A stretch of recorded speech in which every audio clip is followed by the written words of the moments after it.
పెట్ బ్రాటప్లో non veg guidance ఎందుకు తీసుకోవద్దు ఒక 4 కేస్ స్టోరీస్ ద్వారా తెలుసుకుందాం. ఒకరోజు ఒక క్లయింట్ ఒక డాబర్‌మ్యాన్ పప్పీని తీసుకొచ్చారు 2 మంత్స్ ఓల్డ్. ఏంటంటే మ్యామ్ 1 వీక్ నుంచి మా పెట్ ఫుడ్ ఏం తినట్లేదు, ఫోర్స్‌ఫుల్‌గా ఫీడ్ చేసినా వామిషన్స్ ఉన్నాయని చెప్పారు.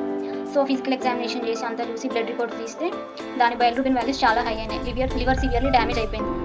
సో ఏంటి కేస్ హిస్టరీ మళ్ళీ ఒకసారి అడిగితే మ్యామ్ దీనికి 10 డేస్ బ్యాక్ అంతకుముందుకు పార్వో వైరస్ వచ్చింది, దీనికి ట్రీట్మెంట్ జరిగింది అని చెప్పారు. సరే ఎక్కడ చేయించారంటే, లేదు మ్యామ్ మా బ్రీడర్ మాకు మెడిసిన్ చెప్పారు, గవర్నమెంట్ హాస్పిటల్లో క్యాన్లా ఫిక్స్ చేయించుకొని మేమే ఇంట్లో ఇంజెక్షన్ ఇచ్చామని చెప్పారు. ఒకసారి మెడిసిన్ చూపించండి ఏమేమి యూజ్ చేస్తారని అడిగితే ఫోటోస్ చూపించారు.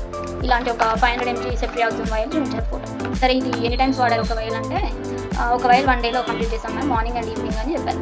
యాక్చువల్లీ ఈ వైల్ ఒక దాని బాడీ వెయిట్కి 3 kgs బాడీ వెయిట్కి ఇది లైక్ 4 days వచ్చింది, అంటే 8 times యూజ్ చేయొచ్చు.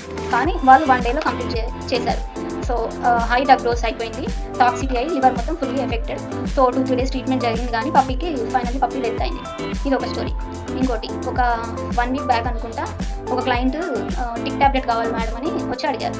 అడిగితే మేము ఒక ట్యాబ్లెట్ ఇచ్చాం. ఇది కాదు మేడం, మాకు ఇన్స్టాగ్రామ్ ఇన్ఫ్లుయెన్సర్ ఒకటి చెప్పారు, మీకు చూపిస్తా అది ఇవ్వండి అని అడిగారు.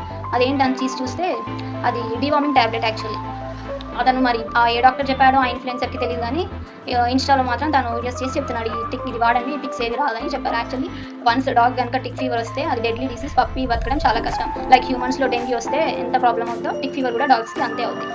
ఇంకోటి 3rd కేస్ స్టోరీ. ఒకసారి ఒక క్యాట్ని పట్టుకుని ఒక క్లయింట్ వచ్చారు. ఏంటంటే స్కిన్ ఇన్ఫెక్షన్ సివియర్గా ఉంది మ్యామ్, తగ్గట్లేదు, ఒకటైతే మెడిసిన్ మేము యూజ్ చేస్తున్నాము మెడికల్ షాప్లో, అది పెట్ షాప్లో మేము అడిగాము, ఇచ్చారని ఒక టిక్ స్ప్రే చూపించారు. యాక్చువల్లీ దాని గురించి స్కిన్ ఇన్ఫెక్షన్, వాళ్ళు వాడింది టిక్ స్ప్రే పని చేయదు.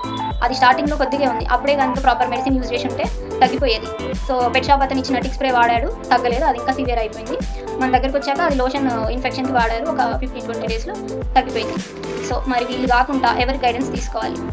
So state government recognised registered pet practitioners ఎవరి దగ్గరైనా మీరు ట్రీట్మెంట్ చేయించుకోవచ్చు, వాళ్ళ దగ్గర పెట్ రిలేటెడ్ గైడెన్స్ తీసుకోవచ్చు. లేదా యూజీ కంప్లీట్ చేసి పీజీ పర్స్యూ చేస్తున్న వాళ్ళ దగ్గర కూడా తీసుకోవచ్చు. లేదా ఇప్పుడే యూజీ పర్స్యూ చేస్తున్న వాళ్ళ దగ్గర ట్రీట్మెంట్ చేయించుకోవచ్చు. మళ్ళీ మీరు వాళ్ళు చేసిన ట్రీట్మెంట్ ప్రిస్క్రిప్షన్ అనేది వేరే డిగ్రీ కంప్లీట్ చేసిన డాక్టర్ కానీ ఎంబీఎస్సీ పర్స్యూ చేసిన వాళ్ళ ప్రిస్క్రిప్షన్ అయితే మాత్రమే వీళ్ళు చేయగలగాలి. సో వీళ్ళది మాత్రమే ఎందుకు ఫాలో అవ్వాలనేది నెక్స్ట్ వీడియోలో మీకు నేను చెప్తాను. Thank you.